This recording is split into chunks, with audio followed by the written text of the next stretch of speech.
భగవద్గీత యథాతథం పూర్తి తెలుగు సారాంశం పరిచయం. మహాభారత యుద్ధం ప్రారంభం కానున్న సమయంలో కురుక్షేత్ర యుద్ధభూమిలో అర్జునుడు తన బంధువులను, గురువులను, స్నేహితులను చూసి తీవ్ర విషాదంలో మునిగిపోతాడు. అప్పుడు శ్రీకృష్ణుడు అతనికి జీవితం, ఆత్మ, కర్మ, భక్తి, యోగం, ధర్మం, భగవంతుని స్వరూపం గురించి ఇచ్చిన ఉపదేశమే భగవద్గీత. ఈ గ్రంథం యొక్క ప్రధాన సందేశం: మన నిజమైన స్వరూపం శరీరం కాదు, మనం శాశ్వతమైన ఆత్మలం. అధ్యాయం 1. అర్జున విషాద యోగమర్జునుడు యుద్ధానికి సిద్ధమవుతాడు కాని తన సొంత కుటుంబ సభ్యులను చూసి మనసు మారుతుంది. వారిని చంపి రాజ్యమెందుకు అని బాధపడతాడు. ఆయుధాలు కూడా వదిలేస్తాడు. పాఠం: మన జీవితంలో సమస్య వచ్చినప్పుడు మన బుద్ధి పనిచేయదు. అప్పుడు సరైన గురువు అవసరం. అధ్యాయం 2. సాంఖ్యయోగం. కృష్ణుడు మొదట చెప్పిన సత్యం: నీవు ఈ శరీరం కాదు, నీవు శాశ్వతమైన ఆత్మ. శరీరం పుడుతుంది, పెరుగుతుంది, ముసలవుతుంది, చనిపోతుంది, కాని ఆత్మకు జననం లేదు, మరణం లేదు. కర్మయోగం ప్రారంభం. ఫలితం కోసం కాదు, ధర్మం కోసం పనిచేయాలి. అధ్యాయం 3. కర్మయోగం. ఎవరూ ఒక్క క్షణం కూడా పనిచేయకుండా ఉండలేరు. అందువల్ల కర్తవ్యాన్ని చేయాలి, స్వార్థం లేకుండా చేయాలి, ఫలితాన్ని కృష్ణునికి అర్పించాలధ్యాయం 4. జ్ఞానయోగం. కృష్ణుడు చెబుతాడు: నేను యుగయుగాలుగా అవతరిస్తాను. యదా యదా హి ధర్మస్య, ధర్మాన్ని రక్షించడానికి, అధర్మాన్ని నాశనం చేయడానికి, భక్తులను కాపాడడానికి భగవంతుడు అవతరిస్తాడు. అధ్యాయం 5. కర్మసన్యాస యోగం. పని మానేయడం నిజమైన సన్యాసం కాదు, ఆసక్తిని వదిలి పనిచేయడం నిజమైన సన్యాసం. అధ్యాయం 6. ధ్యానయోగం. మనస్సు చాలా చంచలమైనది, దాన్ని నియంత్రించడానికి ధ్యానం, నియమం, వైరాగ్యం అవసరం. కృష్ణుడు చెబుతాడు: అన్ని యోగులలో ఎప్పుడు నన్ను స్మరించే భక్తుడే గొప్ప యోగి.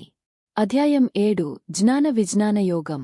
ప్రపంచంలోని ప్రతి వస్తువు, భూమి, నీరు, అగ్ని, గాలి, ఆకాశం, మనస్సు, బుద్ధి, అహంకారం ఇవన్నీ కృష్ణుని శక్తులే. అధ్యాయం 8. అక్షర బ్రహ్మయోగం.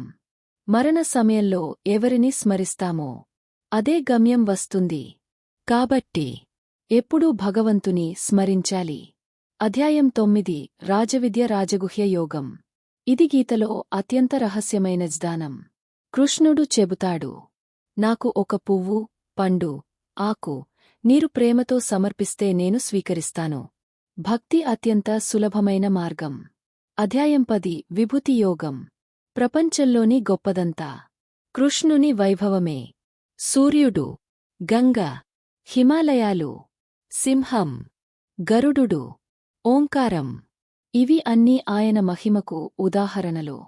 అధ్యాయం 11. విశ్వరూప దర్శనం. కృష్ణుడు తన విశ్వరూపాన్ని అర్జునుడికి చూపిస్తాడు. అందులో అన్ని లోకాలు, దేవతలు, కాలం, సృష్టిలయం అన్నీ కనిపిస్తాయి. అర్జునుడు ఆశ్చర్యపోతాడు. అధ్యాయం 12. భక్తియోగం. ఈ అధ్యాయం మొత్తం భక్తి గురించి. కృష్ణుడు చెబుతాడు: నన్ను ప్రేమతో సేవించే భక్తుడు నాకు అత్యంత ప్రియుడు. అధ్యాయం 13. క్షేత్రజ్ఞ విభాగ యోగం. శరీరం క్షేత్రం, ఆత్మ క్షేత్రజ్ఞుడు. ఈ రెండింటి తేడా తెలుసుకోవడమే నిజమైన జ్ఞానం. అధ్యాయం 14. గుణత్రయ విభాగ యోగం. ప్రకృతిలో 3 గుణాలు ఉన్నాయి: సత్వగుణం, జ్ఞానం, శాంతి, పవిత్రత. రజోగుణం, కోరిక, కర్మ, ఆసక్తి. తమోగుణం, సోమరితనం, అజ్ఞానం, నిద్ర. భక్తి ద్వారా ఈ 3 గుణాలను అధిగమించవచ్చు. అధ్యాయం 15. పురుషోత్తమ యోగం. ప్రపంచాన్ని ఒక తలకిందుల వృక్షంలా వివరిస్తుంది. వేర్లు పైకి ఉన్నాయి, కొమ్మలు క్రింద ఉన్నాయి. ఈ సంసార వృక్షాన్ని వైరాగ్య ఖడ్గంతో నరికాలి. అధ్యాయం 16. దైవాసుర సంపద్విభాగ యోగం. దైవ గుణాలు: దయసత్యం, వినయం, క్షమ, హింస. అసుర గుణాలు: అహంకారం, కోపంలో బంద్వేషమధ్యాయం 17. శ్రద్ధాత్రయ విభాగ యోగం. మన శ్రద్ధ కూడా 3 రకాలుగా ఉంటుంది: సాత్వికం, రాజసం, తమసం. మన ఆహారం, యజ్ఞం, దానం, తపస్సు అన్నీ గుణాల ప్రకారమే మారుతాయి. అధ్యాయం 18 మోక్ష సన్యాస యోగం. ఇది మొత్తం గీతకు ముగింపు. కృష్ణుడు చివరిగా చెబుతాడు, సర్వధర్మాన్ పరిత్యజ్య మామేకం శరణం వ్రజ. అర్థం, అన్ని ఆధారాలను విడిచి నన్ను మాత్రమే శరణు పొందు. నేను నిన్ను అన్ని పాపాల నుండి విముక్తి చేస్తాను. భయపడకు.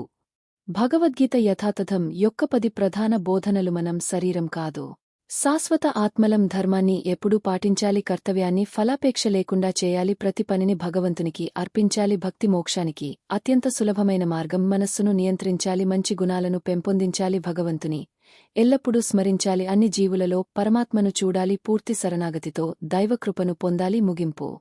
భగవద్గీత యథాతథం ప్రకారం జీవితం యొక్క పరమ లక్ష్యం కేవలం భౌతిక విజయాలు కాదు, మన అసలు స్వరూపమైన ఆత్మను తెలుసుకుని భగవంతునితో ప్రేమపూర్వకమైన సంబంధాన్ని పునరుద్ధరించడం.